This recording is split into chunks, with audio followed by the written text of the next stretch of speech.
Hi అండి, welcome back to Revathi's kitchen. నేను మీ రేవతిని. ఇవాళ 4th డే కదండి. ఇవాళ మీకు చాలా స్పెషల్ వీడియో చూపించాలని వచ్చేసాను. ఫుల్ వీడియో స్కిప్ చేయకుండా చూడండి ఫ్రెండ్స్. చాలా మిస్ అయిపోతారు స్కిప్ చేస్తే. మీకోసమే అదే పనిగా చాలా లేట్ అయిపోయిందండి ఈరోజు. భజనలు కానివ్వండి, అమ్మవారితో మాట్లాడే విధానం కానివ్వండి, ప్రతిదీ మీకు చూపిస్తాను. స్పెషల్ పూజలు చేయించుకుంటానని చెప్పాను కదండి, వారందరూ మేళతాళాలతో స్పెషల్ పూజ చేయించుకొని అమ్మవారితో మాట్లాడతారు. ఒకసారి చూసేయండి ఫ్రెండ్స్.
వీడియోస్ చూశారు కదండి. వీడియోస్ లో చూపిస్తున్నట్లుగా దీపం తీసుకొని అమ్మవారి దగ్గర నుండి దీపం తీసుకెళ్లి స్పెషల్ పూజలు ఎవరైతే చేయించుకునేవారు పేర్లు రాయించుకొని ఉంటారో ముందుగా వారి ఇంటికి దీక్ష పూనుకున్న వాళ్ళు, అంటే స్వాముల వారందరూ కలిసి, దీక్షలో ఉన్న వారందరూ కలిసి దీపం తీసుకెళ్లి మేళతాళాలతో వాళ్ళని వాళ్ళ ఇంటి వరకు వెళ్ళి పూజ చేయించుకోమని చెప్పి దీపముతో తీసుకొస్తారండి. ఆ దీపం అనేది కొండెక్కకుండా జాగ్రత్త పడుతూ ఉంటారు. అసలు ఆ దీపం ఎంత గాలి వచ్చినా కొండెక్కదన్నమాట.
ఇలా కుటుంబంతో సహా స్పెషల్ పూజ చేయించుకున్న వాళ్ళు ఆల్రెడీ పేర్లు రాయించి పెట్టుకుంటారండి.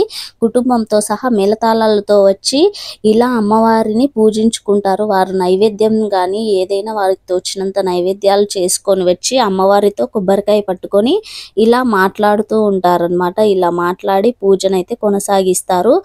ఇలా పూజలు అయితే కంప్లీట్ అయిపోతాయండి. అమ్మవారి మెడలో వేసిన పూలదండను నైవేద్యంగా ఇస్తారండి. వారి గుమ్మానికి కట్టుకోమని చెప్పి.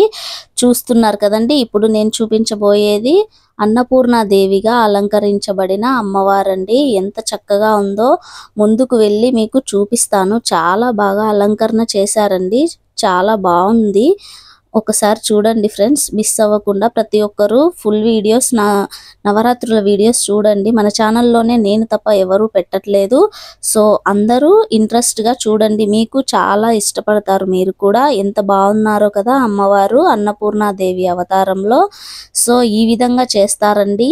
ఇది కంప్లీట్ అయిపోయిన తర్వాత మళ్ళీ మేళతాళాలతో బ్యాండ్లు ఎన్ని మాట్లాడుకున్నారో, ఎన్ని టీమ్స్ ఉన్నాయో తెలియదు కానివ్వండి, ఒక్కొక్క బ్యాండ్ ఒక్కొక్క కుటుంబాన్ని తీసుకొస్తూ, అలాగే కొంతమంది స్వాములతో పాటు తీసుకెళ్తూ ఉంటారనమాట. ఇలా అంతా కొనసాగుతూనే ఉంటుంది. అమ్మవారికి పూజ నైవేద్యాలు అన్నీ సమర్పిస్తూనే ఉంటారు. సో భజనలు కూడా నేను ఇవాళ మీకు చూపిస్తానండి. మేళతాళాలు ఏ విధంగా వెళ్తున్నాయో ఇంటి వరకు అది కూడా చూపిస్తాను. సో ముందు చాలా బాగుంటుందండి వీడియో, అసలు స్కిప్ చేయొద్దు. ఇప్పుడు మనం అమ్మవారిని చూసిన తర్వాత నైవేద్యాలు, గాజులు, అలాగే చీరలు అన్నీ ఇస్తారని చెప్పాను కదండి. చీరలు అనేది వేలంపాట ఏముండదు అక్కడ, వాటి రేట్స్ ఉంటాయి. ఇష్టం ఉన్నవారు అమ్మవారి చీరలు అనేది తీసుకుంటూ ఉంటారు. రోజుకొక నైవేద్యము, అలాగే ముత్తైదులందరికీ గాజులు అనేది ఇస్తూనే ఉంటారు. సో రొటీన్గా కాకుండా ఒక్కొక్క రోజు ఒక్కొక్క వీడియో తీయాలి కాబట్టి ఇలా చూపిస్తున్నాను, తప్పకుండా చూడండి.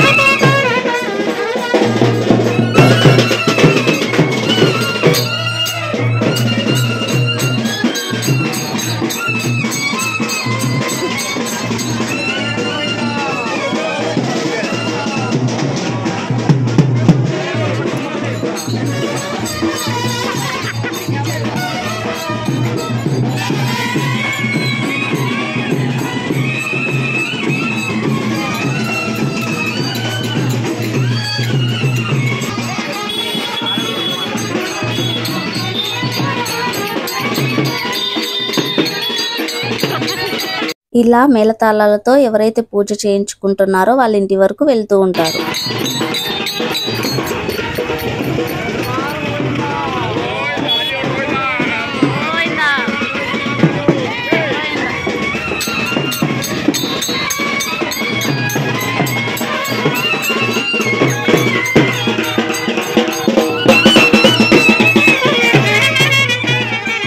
ఇప్పుడు భజనను చూపిస్తాను, భజన కూడా చూసేయండి.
ఇలా 9 రోజులు ఒక్కొక్క రోజు ఒక్కొక్క పూజ చేస్తూ ఉంటారు. రేపటి వీడియోతో మళ్ళీ మీ ముందుకు వస్తాను. థ్యాంక్